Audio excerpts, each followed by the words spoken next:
Yo, it's Joe at JTS. Welcome back to the channel. Today we're going to be eating a McDonald's Big Mac, followed by fitting a 3 litre V6 Audi A5 exhaust downpipe. The exhaust downpipe is at the top of the engine and it replaces the DPF converter and a CAT converter.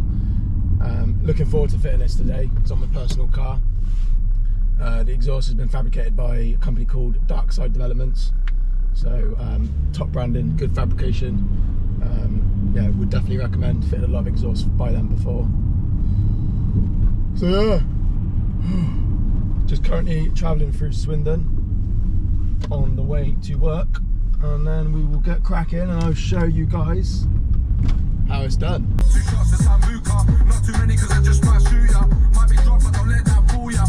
Right, we've arrived at work with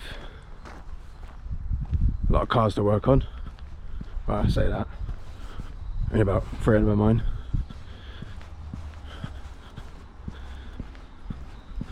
Absolute mess of that.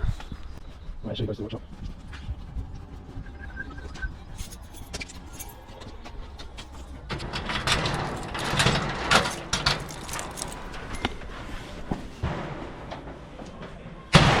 Lovely, here we are. Well, it's probably on the side a minute. So, Audi on a ramp, downpipe, Darkside Developments, as I said. Lovely exhaust pipe, absolutely can't wait to fit it. Engine, first things first, it's a 3 litre V6, so it's a pain in the ass to work on.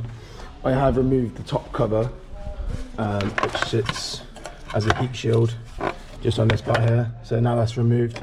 The first part of the job is to remove these 3 bolts, one down the back, 2, 3. There's a temp sensor to remove, lambda sensor. There's a pressure pipe, if you can see just there, and the other end of the pipe there. And then yeah, this is the DPF, and this is the CAT. So that new downpipe will replace that whole section. But yeah, this is recorded off my GoPro, so I'm going to show you guys very shortly with this strap on my head. So it's going to go like that, and then you can see what I'm doing, and I'll explain step by step the process. So yeah, any questions, leave a few comments down below. Yeah, hope you enjoy. There we go, mate, let's go. GoPro on.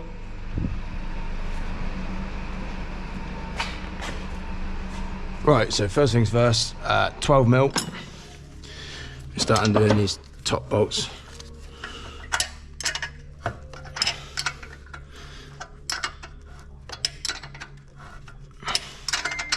To speed up the process, probably easier to use a ratchet spanner. But for the purpose of the video, I'll speed things up.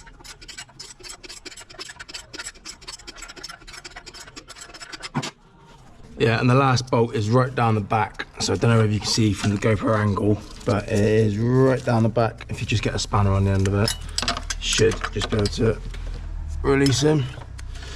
Like I said, I have no idea what you guys can see, as I've not used GoPro on my head before, but yeah, let me know. If you can't see, then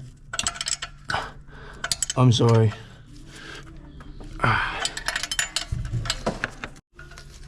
Right, now all 3 bolts are out and the gasket's off. You can see them here, little studs, the nuts have come off with them. You can actually see the gasket has been blowing. It's got a black soot all around it. So with the £400 exhaust, luckily they supply gaskets, which is great. Like I say, you should do for the price of it. So yeah, I think there's a selection of gaskets here. So when you are installing it, do make sure that you put a new gasket on. As you can see, that one's been blowing quite badly. Okay, next step.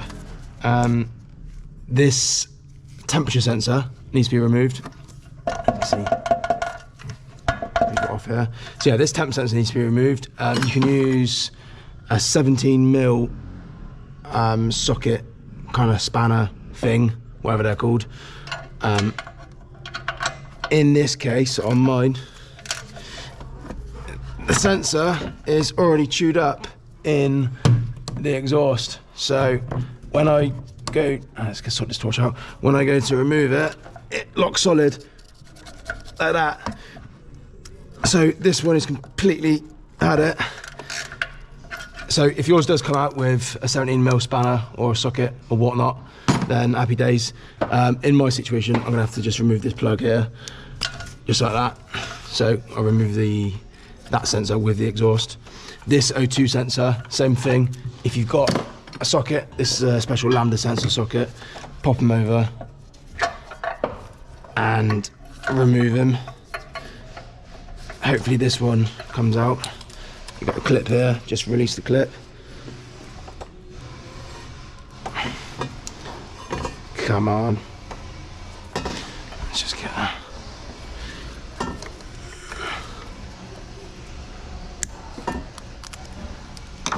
There you go. Socket on, ratchet on, and then there you go. Hope you guys like my sound effects. Yeah, see that one's a clean as well.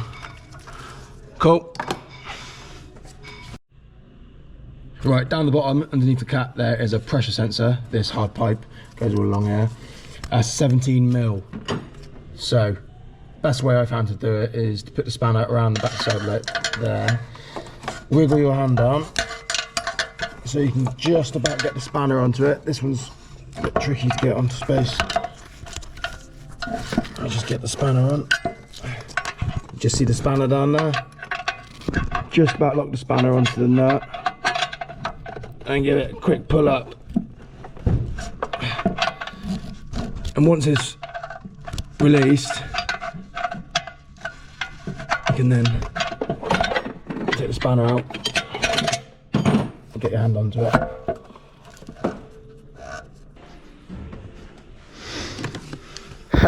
Nice face, bro. Right, two things I noticed. One, these gloves are absolutely crap. So if you're using gloves, latex ones, you're better off without them. In this case, because I run a garage, I got these better orange ones. So I'm gonna bang these on. They are much better, more expensive, but these you may as well not bother. And secondly, this torch I've noticed is getting right in the way. So for video purposes, I'm just gonna stick it out there so you guys can actually see what I'm doing. That makes sense.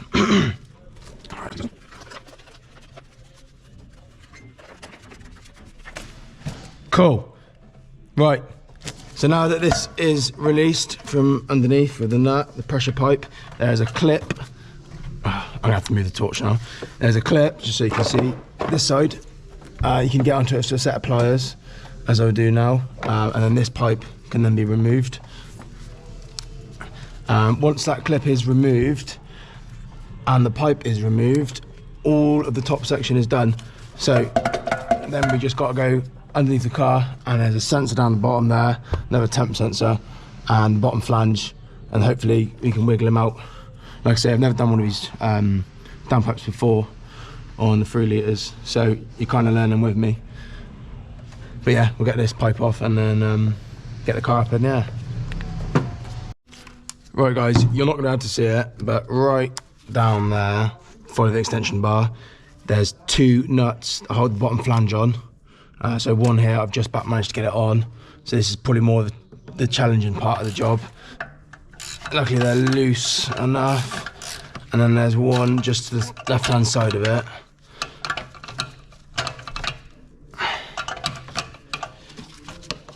The camera probably can't quite see it. It's right down there.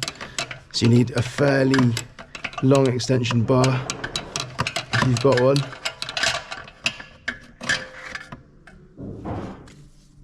Yeah, and the nut has fallen, which is typical.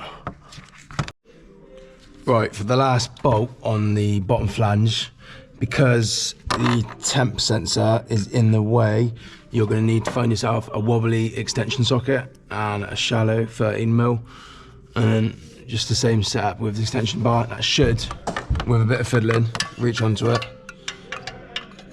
Actually, I can appreciate this bit of the job is a bit of a pain.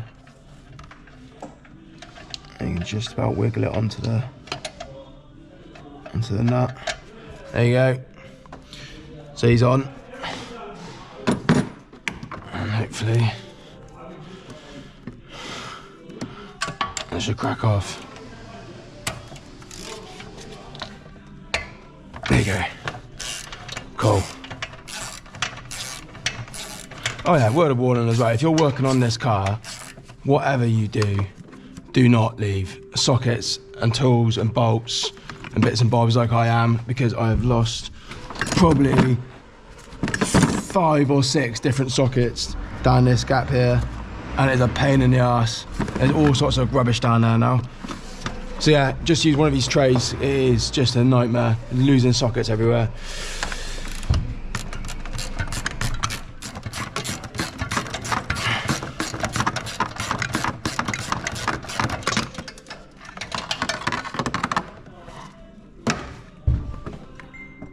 Cool. And then this temp sensor down the bottom, if you follow the wire, because I can't get onto it with a 17mm spanner because there's no room access here otherwise.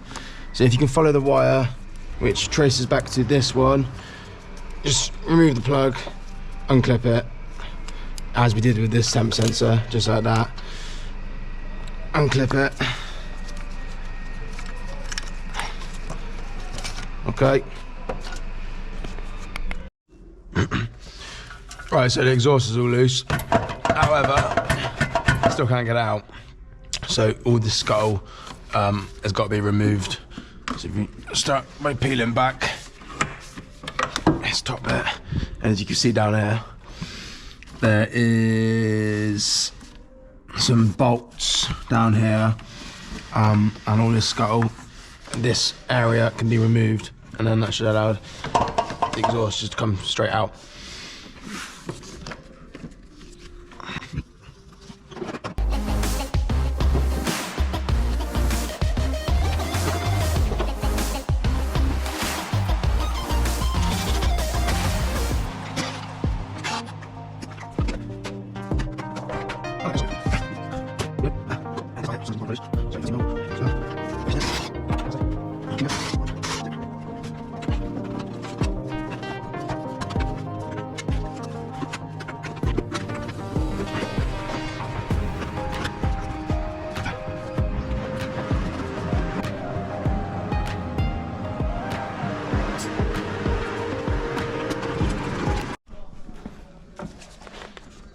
So yeah, now the DPF's out the way, got so much room inside the engine. It's a good time to check the turbo. So you see the turbo impeller there. So just give it a good wiggle inside. Make sure everything's working as everything's off. I'm gonna have a big clean up on this engine because there looks like some kind of animal's been living in there. Don't know what, but it's covered in leaves and crap, so yeah.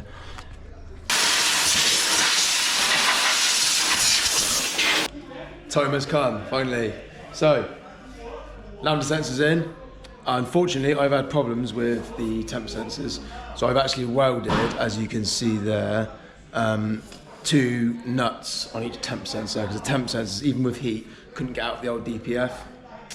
So yeah, in this video, I've welded these 2 nuts on just so there's no exhaust leaks on the actual new tubing. Luckily, I can weld. Yeah, new stud on this side. So the 2 nuts for the bottom flange go in these 2 holes, and then the stud goes down, and then the nut on the back. But yeah, we are ready. Don't forget, old gaskets in the bin, new gaskets on the new pipe.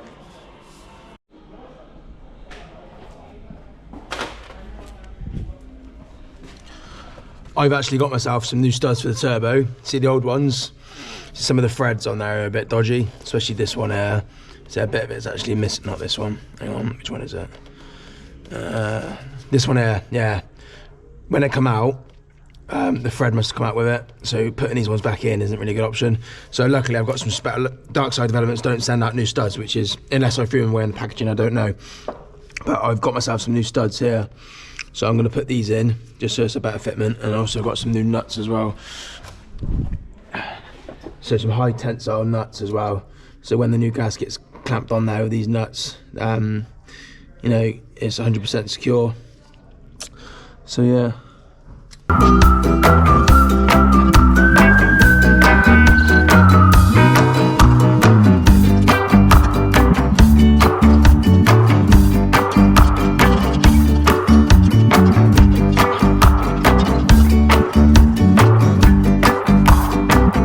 Right, so I'm really struggling with getting downpipe to line up with the downpipe section and the turbo.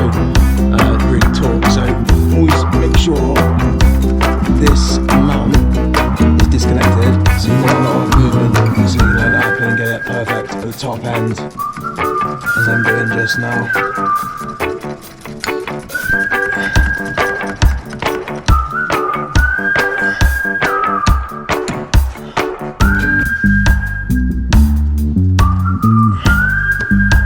Right, so now that bolt's out. You see the mount moving? It gives you a lot more wiggle room at the top.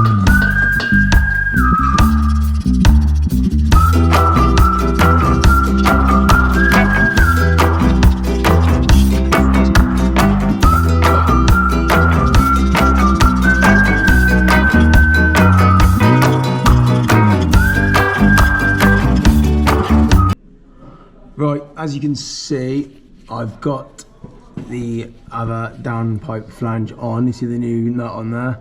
That was a pain in the arse. So I had to disconnect this pipe here, centre pipe. Just getting it all lined up was tricky. So, and you see the mount just there with the spring on. That had to be disconnected.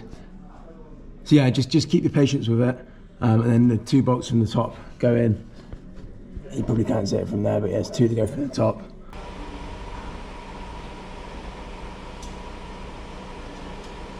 Balls! Oh. Cool, all the exhaust is done at the top, all the sensors in, pipes on. So basically assemble in reverse order. Yeah, looks shiny, looks good. Just got to put the scuttle back on, and then yeah, time to fire it up. When you do get these downpipes fitted, do make sure you've got someone to remap the car, so they've got to code the DPF out. Otherwise you can go into limp mode. The car needs to know that the DPF's been eliminated. Yeah, other than that, any questions, feel free to ask. But yeah, it was a perfect fitment. That's why I went for Darkside developments. It fits bang on, gaskets fit, nuts and bolts fit. The actual exhaust on the hole with the tips, you know, they're bang on, so nothing's been put out of line. So yeah, overall, really happy. I'll leave the link of the product part down below. Right, everything's back together. Just putting the final cover on. A couple of screws for this heat shield. So yeah, lesson of this video is do not buy blue latex gloves because they are absolutely useless. Second point of this video, I hope you learned how to install this downpipe, and if you are interested in listening to the noise, I'll be making a video on a review on this car, so we're doing a sound test. So yeah, keep your eyes peeled for that. Yeah, thanks for watching. Yo guys, just road tested the car. Oh my god, this thing is nuts. I just cannot emphasize how mad the result is on this. So just got it back in the workshop just for a few adjustments on the exhaust tips. Previously they was a bit wonky anyway, so nothing to do with the actual exhaust. But yeah, this thing is absolutely nuts. So I'm gonna give you a little clip just before we end the video. I can't help myself, but yeah, just a little clip to show you guys what the end result is. But wow.